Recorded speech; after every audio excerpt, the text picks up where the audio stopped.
Let's be honest. Most of what you call depression isn't a clinical condition. It's the weight of being broke.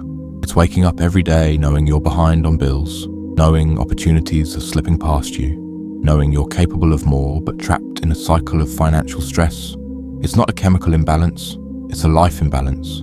It's the crushing feeling of being stuck because you don't have money.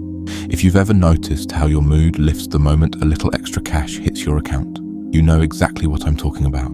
Money doesn't solve every problem, but a lack of it amplifies every single one. Your relationships feel heavier, self-esteem feels weaker, your energy feels lower. You're not lazy, you're not crazy, you're not even depressed. You're exhausted from trying to survive. Think about it. How many of your daily frustrations are directly tied to money? The rent you're struggling to pay, the car that keeps breaking down, the job you hate but can't leave, the opportunities you can't take because you're broke. That's not mental health in the traditional sense. That's poverty pressing down on your chest like a weight. And yet society tells you to meditate more, or journal your gratitude, or wake up at 5 a.m. and take cold showers. Like that will somehow erase the stress of not knowing how you'll pay your bills. Sure, those habits can be helpful, but let's be real. They're not going to change your life if your life is built on financial instability. You don't need another morning routine. You need money. Here's the ugly truth no one wants to say out loud. Money gives you options, and options give you freedom. Freedom feels like happiness. Freedom feels like mental health. Freedom feels like energy. You might not need therapy. You might need a bigger bank account. This is why wealthy people seem happier. It's not because money magically makes them better humans. It's because their problems are different. They're not wondering how to feed their kids or cover rent. They're not stuck in soul-crushing jobs because they have no way out. They're not constantly in survival mode. And when you're not in survival mode, you can breathe, you can think, you can actually enjoy life. If you're honest with yourself, a lot of your pain isn't coming from inside you. It's coming from your environment. And your environment is shaped by your income. When you don't have enough, life feels like a prison. When you have enough, life feels like an open field. That's not depression, it's scarcity. And scarcity is a heavy chain to carry. I'm not saying real depression doesn't exist. Of course it does. But I am saying this. A huge percentage of people walking around calling themselves depressed are actually just financially trapped. And when they break that trap, they break that feeling. The first step is being honest about it. The second step is deciding you're going to do something about it. Now let's get practical. If money is the problem, then the solution is clear. You need to build wealth. You need to start thinking in terms of money that guarantees freedom. People often throw around the number $1 million. And yes, it's powerful. But here's the truth. $1 million is not impossible, yet only a very small fraction of people will ever actually reach it. And that's okay, because the goal isn't just the million, it's freedom. The goal is to earn enough that your bills are covered extensively, that you can live well, that you can breathe without the weight of constant financial stress on your chest. That is the real prize.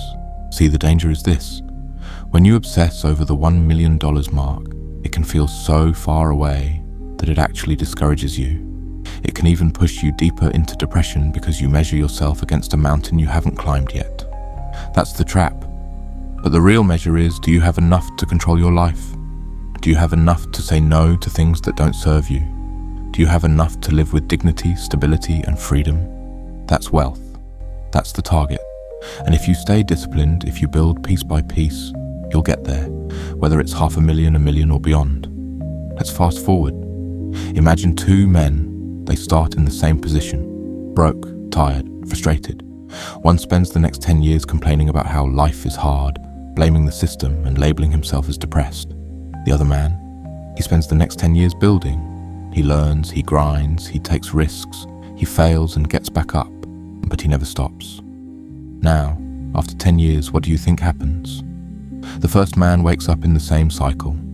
Paycheck to paycheck, rent due, bills piled up, nothing to show for the last decade except stress, regrets, and wasted potential.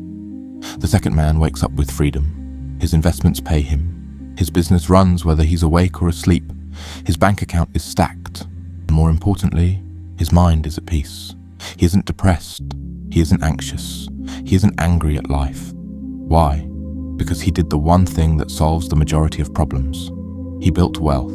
This is why I tell you, you're not depressed. You just need $1 million. Because once you get there, everything changes. You stop thinking about survival and start thinking about growth.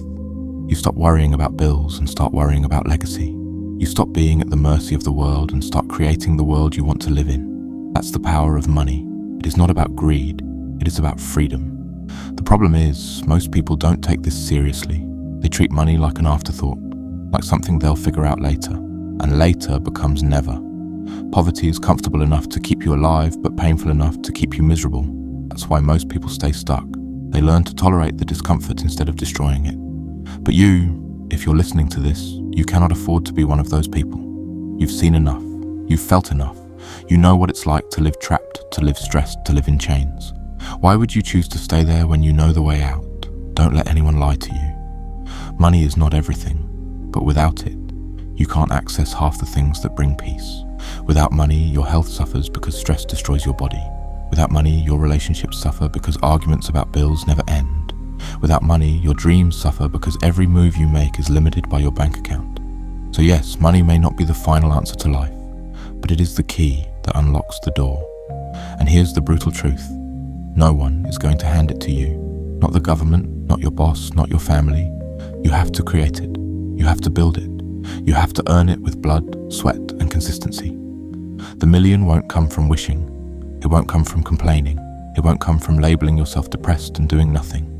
It will only come from work, from sacrifice, from discipline, from execution. So here's my challenge to you. Stop waiting. Stop labeling yourself. Stop using depression as an excuse when the truth is you're financially trapped. Decide today that you're going to build. Decide today that you're going to chase your million, not for the luxury, but for the freedom, not for the flex, but for the peace. Because the truth is simple. You don't need another self-help routine. You don't need another motivational speech. You don't even need another excuse. You need money. You need freedom. You need your million. And until you decide to go get it, you'll stay stuck in the cycle. So, will you stay trapped, or will you rise? The choice is yours. Do the hard work, especially when every part of you doesn't want to. Subscribe, and I will see you in the next video.